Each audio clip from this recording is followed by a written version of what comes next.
بسم اللہ الرحمن الرحیم۔ السلام علیکم ناظرین، پروگرام نقطہ بہ نقطہ کے ساتھ لیاقت مغل حاضر خدمت ہے۔ ناظرین، آفرین سے لے کر آج تک جو ہے دنیا میں دین و اسلام کی تبلیغ و ترویج کا سلسلہ جاری ہے اور رہتی دنیا تک جاری رہے گا۔ حضرت آدم علیہ السلام سے لے کر نبی آخر الزمان حضور اکرم صلی اللہ علیہ وآلہ وسلم محمد مصطفیٰ صلی اللہ علیہ وآلہ وسلم تک یہ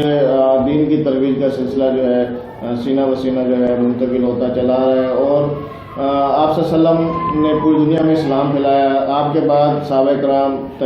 تابعین کرام، تابعین، ان کے بعد ائمہ کرام، صلحاء، علماء اور اولیاء کرام نے بھی دین اسلام کی تبلیغ کا سلسلہ ہے وہ جاری رکھا ہے، اور اولیاء کرام کا جو کردار ہے وہ دین کی اشاعت میں اس کو کبھی بھی کہیں بھی فراموش نہیں کیا جا سکتا۔ ہمارا آج کا یہ پروگرام بھی اسی سلسلے کی ایک کڑی ہے، اور آج ہم کیڑو پکہ تحصیل کیڑو پکہ میں موجود ہیں، جہاں پر پیر سید چراغ النبی شاہ صاحب کا جو عرس ہے، ان کے سجادہ نشین پیر سید محمد شاہ صاحب ہمارے ساتھ موجود ہیں۔ سر کو پروگرام میں خوش آمدید کہتے ہیں۔ سر یہ بتائیے گا کہ یہ جو سلسلہ ہے آپ کے والد محترم کا پیر سید چراغ النبی شاہ صاحب کا، یہ کتنے عرصے سے جاری ہے، اور اس کا جو بھرپور انداز جو ہے آپ یہ کب سے شروع ہوا ہے؟ یہ سر ایسا ہے کہ پہلے والد صاحب میرے حیات تھے تو 2004 میں ان کا وصال ہوا، تو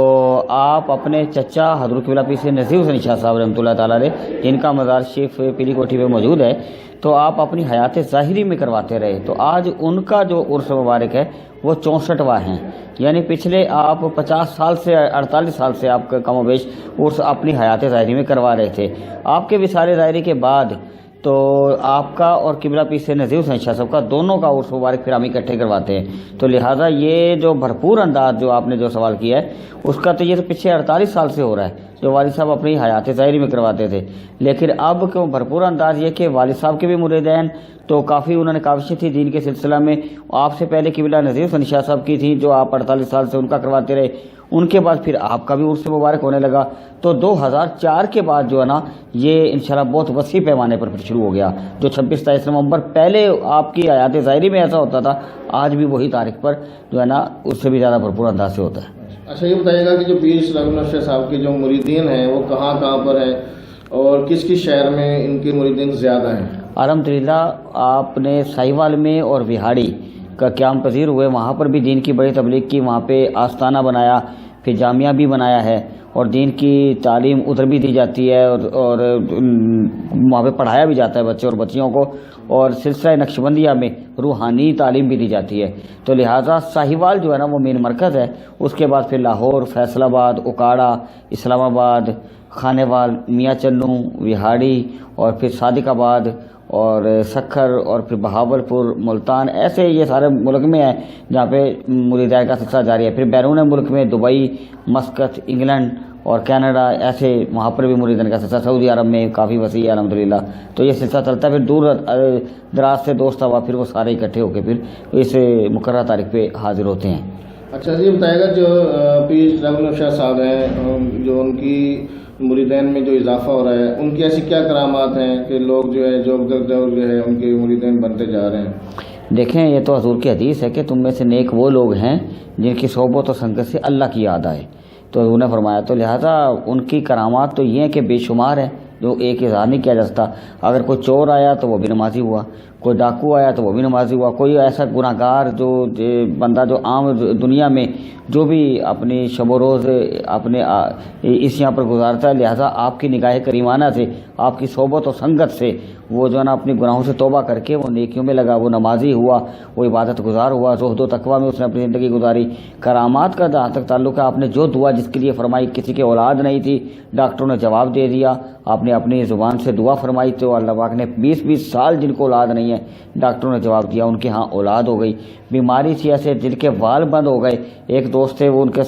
دل کے وال بند ہو گئے، انہوں نے اینجیوگرافی کرائی تو 3 وال بند تھے، تو انہوں نے کہا جن کا بائی پاس ہوگا، تو نصیر خان صاحب تھے وہ، تو آپ نے ان کو دم کر دیا ان کے دل پر، تو وہ دوبارہ پھر ڈاکٹر شہریار لاہور میں ہیں، تو ان سے جب دوبارہ اینجیوگرافی 6 ماہ کے بعد کروائی تو انہوں نے کہا جی کدھر سے بائی پاس کروایا؟ انہوں نے کہا جی بائی پاس نہیں کروایا، میں تو اللہ کے ایک درویش ولی کی بارگاہ میں گیا تھا تو انہوں نے دم کیا، دعا کی تو وال کھل گئے۔ تو ایسی بے شمار کرامات ہیں، تو آپ کی نگاہ کریمانہ سے بھٹکے ہوئے لوگوں کو جو ہے نا راہ راست پر لا کے سیدھا راستہ دکھایا۔ اچھا سر، یہ بتائے گا کہ آپ پیر سید چراغ النبی شاہ صاحب کے سجادہ نشین ہیں، آپ ہر سال جو ہے عرس مناتے ہیں، تو اس میں لوگوں کو کیا پیغام دیتے ہیں؟ لوگوں کو حضور نبی کریم صلی اللہ تعالیٰ علیہ وسلم کی اطاعت، آپ کا سچا عشق، آپ کی محبت جو ایمان کی بنیاد ہے، تو ایک تو اس کی تعلیم دی جاتی ہے، اور یہ اللہ کا ادب، اہل بیت اطہار کرام کا ادب اور ان کی نسبت، ان کی محبت کا درس دیا جاتا ہے۔ اچھا یہ بتائے گا کہ ایک جو سلسلہ ہے لوگ اسے کچھ لوگ بدعت کہتے ہیں کہ جی یہ لوگ مزارات پہ جاتے ہیں، وہاں پر وہ سجدے کرتے ہیں، ان کو پوجتے ہیں، تو اس حوالے سے آپ کیا کہنا چاہیں گے؟ نہیں، یہ ایک وہم ہے، سجدہ کبھی مزارات پہ یا قبر پہ نہیں ہوتا۔ سجدے کے لیے نیت کا ہونا بڑا ضروری ہے۔ جب ہم نماز ادا کرتے ہیں تو سجدہ صرف اللہ کی ذات کے لیے ہے، اور اللہ کی بارگاہ میں سجدہ پر سجود ہوتے ہیں، تو اس کے لیے نیت کا ہونا بڑا ضروری ہے۔ جب نماز ادا کرتے ہیں تو اس میں نیت بھی کرتے ہیں۔ جہاں تک تعلق ہے چومنا، تو ہم حجرہ اسود کو بھی چومتے ہیں، خانہ کعبہ کو بھی چومتے ہیں، خانہ کعبہ پہ جو خلاف لگا اس پہ کو بھی چومتے ہیں۔ یہ ایک محبت اور عقیدت کا ایک نمونہ ہے اور عقیدت کا اظہار ہے۔ لیکن جہاں تک تعلق ہے سجدہ کا تعلق نیت سے اور اس سے نماز سے، اور سجدہ صرف اللہ کی ذات کے لیے ہے، انسانوں کے لیے، اللہ کے ولیوں کے لیے سجدہ نہیں ہے۔ یہ ایک وسوسہ ہے۔ صحیح۔ اچھا یہ بتائیے گا کہ آج کل جیسے یہ کرونا کی وبا ہوئی ہے، اس حوالے سے آپ نے اس کا اہتمام بھی کیا ہے، تو اس میں کیا SOPs پر عمل کیا جا رہا ہے، کس طریقے سے آپ اس کو ٹیکل کر رہے ہیں اس معاملے میں؟ دیکھیں جی، پہلی بات تو یہ کہ ہم اس بات پہ عقیدہ رکھتے ہیں جہاں پہ اللہ اور اللہ کے پیاروں کا اور حضور کا ذکر ہوتا ہے وہاں پہ اللہ کی زحمت نہیں، اللہ کی رحمت ہوتی ہے، پہلی بات۔ اور دوسرا، اگر حکومت کی طرف سے اگر جو SOPs استعمال کیے گئے ہیں تو اس کے مطابق ہم اس پہ جو ہے نا قانون کے مطابق SOP کر رہے ہیں، اور انشاءاللہ تعالیٰ اس پر کوئی اگر ایسی خلاف ورزی کرے گا تو اس کے ساتھ ہم جو ہے نا اس کو ہم سمجھائیں گے، اور الحمدللہ ہم نے اپنے مریدین کو اور عقیدت مندوں کو سب کو SOP پر عمل کرنے کے لیے کہا ہے، اور آپ دیکھیں گے انشاءاللہ تعالیٰ تمام دوست احباب سینیٹائزر اور ماسک وغیرہ، یہ اور حضور کی حدیث بھی ہے کہ اپنی صحت کا، زندگی کو بچانے کے لیے جو احتیاطی تدابیر کی جائے ان پر لازم ہے کہ ہمیں کیا جائے۔ جی ناظرین، آپ نے سنا کہ جیسے پیر سید احمد حسین شاہ صاحب نے بتایا کہ ہم نے جو ہے یہاں پر جو یہ سلسلہ شروع کیا ہوا ہے، عرصہ تقریباً 60 سال سے زائد کا عرصہ ہو گیا، جس میں یہاں پر جو ہے پیر سید نذیر حسین شاہ صاحب اور پیر سید